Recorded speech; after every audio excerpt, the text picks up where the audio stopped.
ഡൽഹിയിലെത്തിയിട്ട് ഞങ്ങൾ ആദ്യം തന്നെ പോയത് രാജ്ഘട്ടിലേക്കാണ് കേട്ടോ. പോകുന്ന വഴിക്ക് ഭംഗിയുള്ള കുറേ കാഴ്ചകൾ ഞങ്ങൾ കണ്ടിട്ടുണ്ടായിരുന്നു. ഡൽഹി കുറച്ച് പൊല്യൂഷൻ ഉള്ള സ്ഥലമാണെങ്കിലും അവിടെ കാണാൻ അതിമനോഹരമായിട്ടുള്ള കുറേ കാഴ്ചകൾ ഉണ്ടായിരുന്നു കേട്ടോ. ഞങ്ങൾ പോകുന്ന വഴിക്ക് 3 സിംഹം, കുറച്ച് ഫൗണ്ടൻസ്, അങ്ങനെ കുറേ കാഴ്ചകൾ കണ്ടു. ഇന്നധികം ട്രാഫിക് ഇല്ലാന്ന് തോന്നുന്നു. സുഖമായിട്ട് ഞങ്ങൾ രാജ്ഘട്ടിലേക്ക് എത്തിട്ടോ. ഇതേ മുകളിലൂടെ ഒരു ട്രെയിനൊക്കെ പോകുന്നുണ്ട്. ഇതാ ഞങ്ങൾ അങ്ങനെ എത്തി. ഞങ്ങള് സെക്യൂരിറ്റി ചെക്കിംഗ് ഒക്കെ കഴിഞ്ഞിട്ട് ഉള്ളിലേക്ക് കയറിക്കൊണ്ടിരിക്കുകയാണ്. ഷൂ റാക്കില് ഞങ്ങൾ ഷൂ അഴിച്ചു വെച്ചിട്ടേ ഉള്ളിലേക്ക് കയറാൻ പാടുള്ളൂ.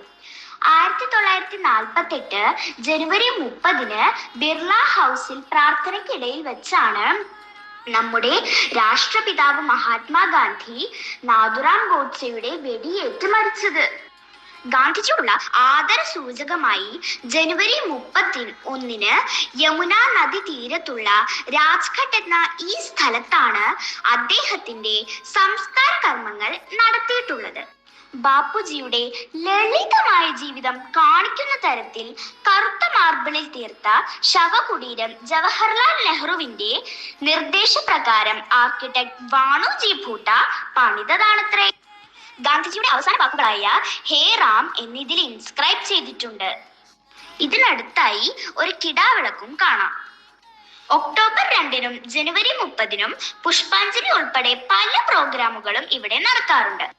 ഇതിൻ്റെ ഉള്ളിലേക്ക് കയറിയപ്പോ തന്നെ പ്രത്യേക ഒരു ഫീലായിരുന്നു കേട്ടോ. ഞങ്ങളിനി അടുത്ത ഗേറ്റിക്ക് പോവാണേ. ഇതിനടുത്തു തന്നെയുള്ള ശാന്തിവൻ എന്നിടത്താണ് നമ്മുടെ പ്രഥമ പ്രധാനമന്ത്രിയായ ജവഹർലാൽ നെഹ്റുവിനെയും ക്രമേറ്റ് ചെയ്തിട്ടുള്ളത്. തൊട്ടടുത്തുള്ള വീർഭൂമിയിലാണ് ജവഹർലാൽ നെഹ്റുവിന്റെ കൊച്ചുമകൻ രാജീവ് ഗാന്ധിയുടെ അന്ത്യവിശ്രമ സ്ഥലം. രാജീവ് ഗാന്ധി ഒരു പൈലറ്റും 1984-89 കാലഘട്ടങ്ങളിൽ ഇന്ത്യൻ പ്രധാനമന്ത്രിയുമായിരുന്നു. 1991 മെയ് 21 തമിഴ് പുലികൾ നടത്തിയ ബോംബ് ആക്രമണത്തിലാണ് അദ്ദേഹം കൊല്ലപ്പെട്ടത്. ഇതാ ഇവിടെ കുറെ അരയന്നങ്ങളെയൊക്കെ കാണാൻ പറ്റുന്നുണ്ടായിരുന്നു. ഞങ്ങൾ കുറെ നേരം അരയന്നങ്ങളെയൊക്കെ നോക്കിയിരിക്കുകയായിരുന്നു കേട്ടോ. ഇതാ അവിടെ ഒന്ന് ശ്രദ്ധിച്ചു നോക്കിയ ഒരു അരയന്നം നീന്തി പോണതായിട്ട് കാണാൻ പറ്റും. അതൊരു അടിപൊളി വ്യൂ ആയിരുന്നു കേട്ടോ. പിന്നെ ഞങ്ങൾ അരയന്നങ്ങൾക്കൊക്കെ ഹായ് കൊടുത്തു. അപ്പൊ അവര് തിരിച്ചു ഹായ് വന്നു കേട്ടോ.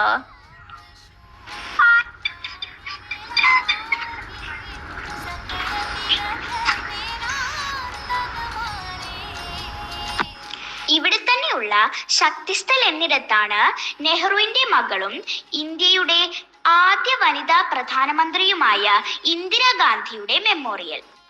ഇന്ദിരാഗാന്ധിയുടെ തന്നെ 2 സിഖ് ബോഡി ഗാർഡ്സ് ആണ് അവരെ ഡൽഹിയിലെ വീട്ടിൽ വെച്ച് വധിച്ചത്. ഇവിടെ തന്നെ ഓപ്പോസിറ്റ് ആയിട്ട് നോക്കിക്കഴിഞ്ഞാൽ വലിയൊരു പാറക്കല്ലും കാണാട്ടോ.